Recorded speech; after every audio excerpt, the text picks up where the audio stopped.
Hello and welcome to this look at the geographies of religion. In this look, we're going to answer the questions, why and where do certain religious patterns exist? We're also going to examine some of the prominent religions around the world. And when we say prominent, we're looking at both the number of followers and the influence. So one of the faiths that we're going to look at, while the number of followers is relatively low, the influence on other religions is relatively profound. So the map on your screen shows some different patterns, and in our look today, we're going to break down our patterns on the Abrahamic faiths and the Asian faiths. When we look at the number of followers, we note that the most followers fall into the Christian faith. Now, Christianity is broad. There are a number of different denominations and sects within the Christian faith, including the major breakdown between Catholics and Protestants. Then we look at Islam with 1.6 billion. And when we talk about Islam and we note it as number 2, we also need to recognize that it's the fastest growing faith around the world today. And by growing, we mean that it's adding followers more rapidly than our other faiths. Hinduism comes in third at slightly under 1 billion. And then our fourth largest faith is Buddhism, 488 million. Now, depending on your source, we could find that these numbers vary. And one of the difficult things with tracking religion is that people self-identify.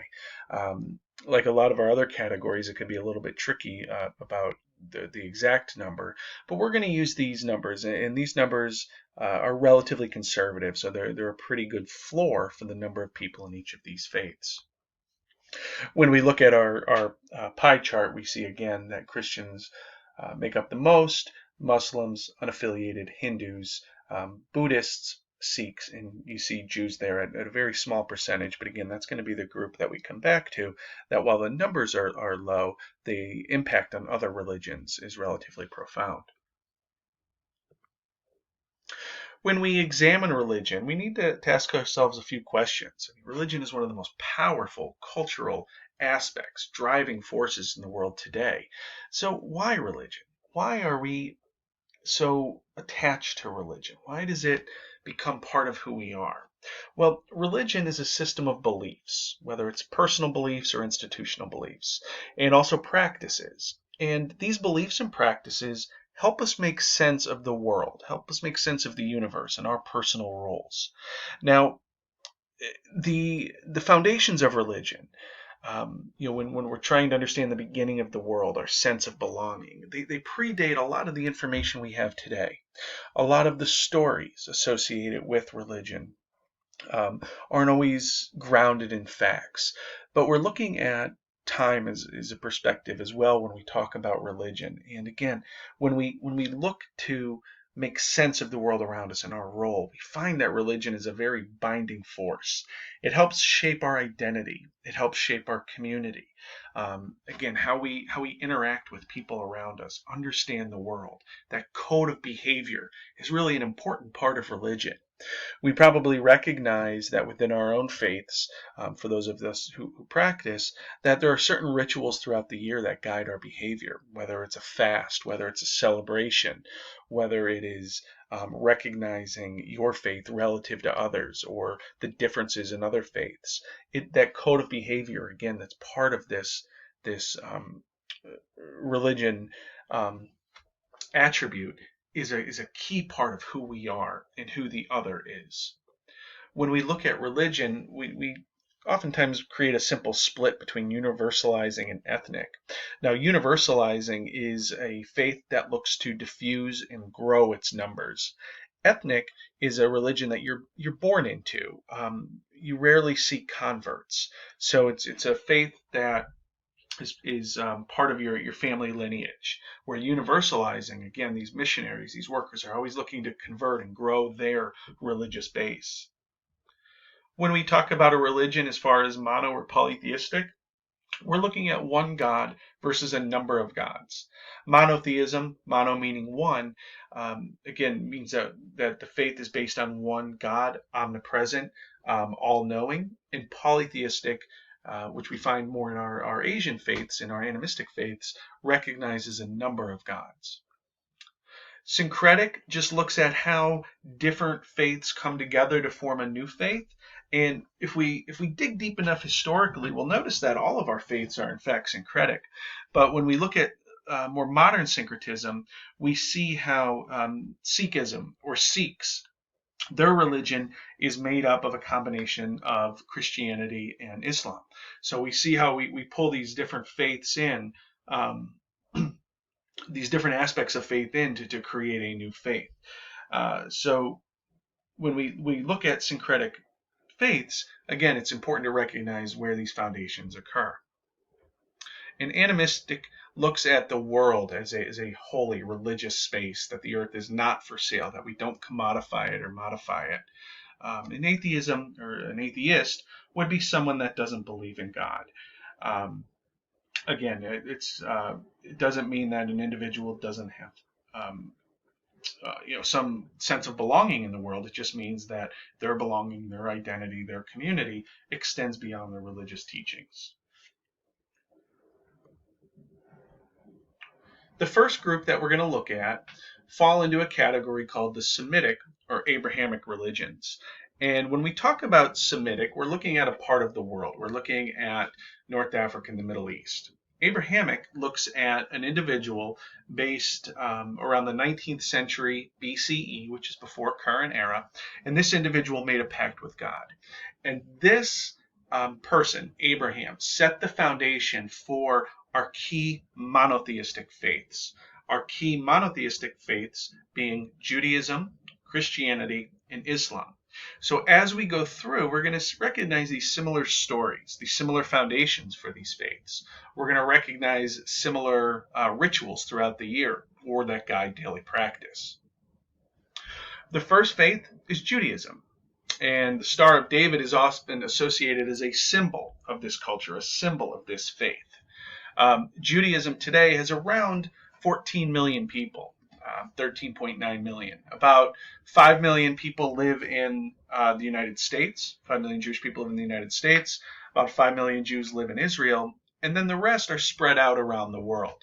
The diaspora, the diffusion of the Jewish population, this ethnic group, is very widespread. So again, Judaism is an ethnic religion, which means that the religion itself is something that people are generally born into. Sure, you could have some converts, you could have individuals, non-Jews marry to a Jewish family or join a Jewish community, but it occurs less often. The Torah is the guiding book of the Jewish faith. So again, when we kind of simplify our approach to religion, we could look at symbols, we could look at the guiding book, we could look at whether it's ethnic or universalizing. We could look at the general numbers of people that follow that faith around the world. The Jews they claim Israel in the eastern part of the Mediterranean as their homeland, and for centuries the Jews have experienced what are called diasporas. Diasporas are the forced movement out of a homeland. Zionism is this idea that the Jews are going to return to their homeland. So diaspora, again, is the forced relocation out. And Zionism, in this case, is that desire to reclaim a homeland. The map on your screen looks at Israel on the left in biblical times, and then Israel today. As the Jews were pushed out of Israel, this land was lost. Judea was lost, and it was only reclaimed in its current form following World War II. And the current form we see today follows decades of conflict, annexation, wars that give us our current state. And as we'll recognize within Israel today, much of the land is indeed contested. So the first diaspora out of Israel occurred around 586, 587 before the current era. This was when the Jews were ousted in battle, and the map on your screen looks at the diffusion from this diaspora. So as the Jews were pushed out of modern day Israel, we see movement into modern day Europe, North Africa, into Egypt. Many Jews were forced into slavery. Many Jews fled and set up communities elsewhere. But this diaspora set the stage for the current era, where we have Ashkenazi Jews that live in in Europe, where we have Sephardic Jews that lived in North Africa. So from this diaspora about 2,600 years ago, we see the foundation of our current Jewish groups. Again, Ashkenazi, Sephardic, the different areas where the communities were established.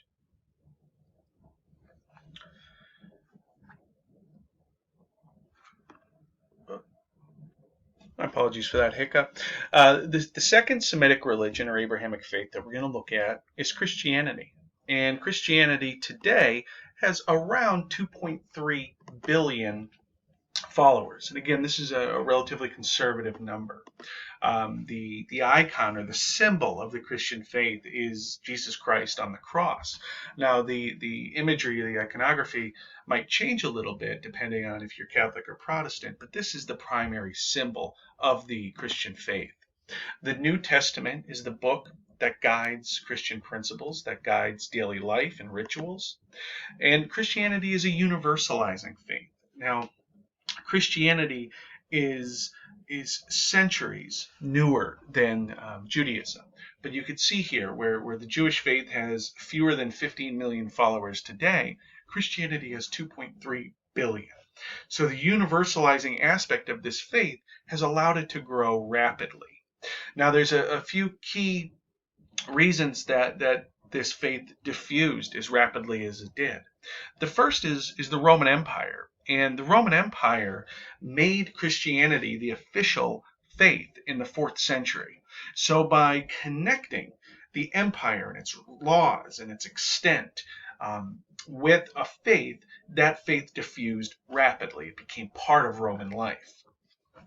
Later on, we saw that in colonialism, beginning in the 1400s, when Spain and Brazil started to claim much of the Americas, they brought their faith with them. So they, in many cases, forced their faith on tens of millions of people living in the Americas. Missionaries, which have been around for centuries and persist today, is less of a forced assimilation of a religion, but it's rather it still continues to introduce the faith in other parts of the world. So while Christianity again holds tight at the top spot, we are still seeing the diffusion and the adoption of this faith in different parts of the world.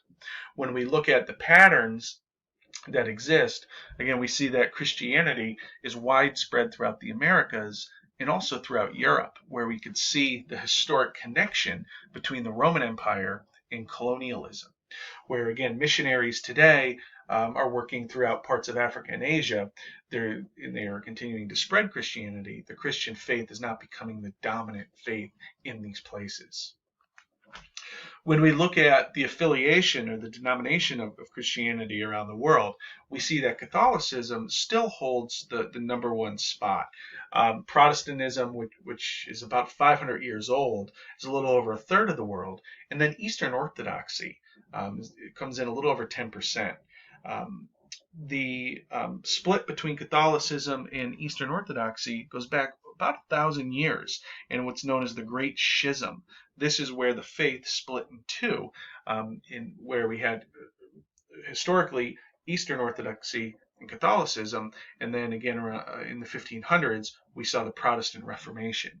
So the religion itself continues to be divided, split up. It's not this homogeneous version of Christianity, rather it is relatively diverse within the faith. Here's an image of early Christian diffusion throughout the Roman Empire. And again, you can see the presence of Christianity in the Middle East, where Christianity again evolved from many of the Jewish readings, many of the Jewish stories in the Torah. Again, where the split occurs is during the life of Jesus Christ, where he became the Son of God, someone that was not recognized by the Jews as the Son of God. And once the Roman Empire took hold and embraced the Christian faith as part of its empire, you can see the spread throughout Europe. And this was a significant population center back in the 4th and 5th and 6th centuries. So as more and more people adopted Christianity, Christianity was then spread down through generations and into new parts of the empire. In our third Semitic faith, Islam, we're going to pick up with in part 2 of this discussion.